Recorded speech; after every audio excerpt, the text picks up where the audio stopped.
জুলাই গণহত্যা মামলায় ক্ষমতাচ্যুত প্রধানমন্ত্রী শেখ হাসিনাকে প্রধান অভিযুক্ত করে আন্তর্জাতিক অপরাধ ট্রাইব্যুনালে আনুষ্ঠানিক অভিযোগ দাখিল করেছে প্রসিকিউশন টিম।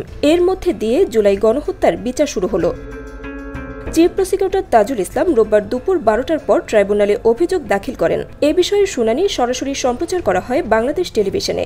শেখ হাসিনা ছাড়াও এ মামলার অপর দুই আসামি হলেন তৎকালীন স্বরাষ্ট্রমন্ত্রী আসাদুজ্জামান খান কামাল এবং সাবেক IGP Chowdhury Abdullah Al Mamun. July August জুড়ে সারা দেশে যে গণহত্যা হয় তাতে শেখ হাসিনাকে প্রধান নির্দেশদাতার দায়ে গত 12 মে ট্রাইব্যুনালে অভিযোগ দাখিল করে তদন্ত সংস্থা। আসাদুজ্জামান খান কামাল ও চৌধুরী আবদুল্লাহ আল মামুনের বিরুদ্ধেও আনা হয় 5টি অভিযোগ। এর আগে আন্তর্জাতিক অপরাধ ট্রাইব্যুনালের চিফ প্রসিকিউটর মোহাম্মদ তাজুল ইসলাম বলেছেন, আমরা বিচার প্রক্রিয়া এগিয়ে নেওয়ার বিষয়ে দৃঢ় প্রতিজ্ঞ। ডিসেম্বরের মধ্যে জুলাই আগস্টের হত্যাযজ্ঞের বিচার দৃশ্যমান হবে। এ সময়ে উল্লেখযোগ্য অগ্রগতি দেখা যাবে। বিচার এমনভাবে করা হবে কেউ যেন মান নিয়ে প্রশ্ন তুলতে না পারে।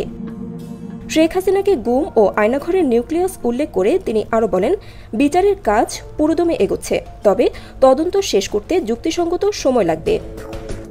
সপ্তাহ দেড়েক আগে এক সংবাদ সম্মেলনে তাজুল ইসলাম জানান, জুলাইয়ের সংগঠিত মানবতাবিরোধী অপরাধের উস্কানিদাতা হিসেবে শেখ হাসিনার বিরুদ্ধে 1 নম্বর অভিযোগ আনা হয়েছে।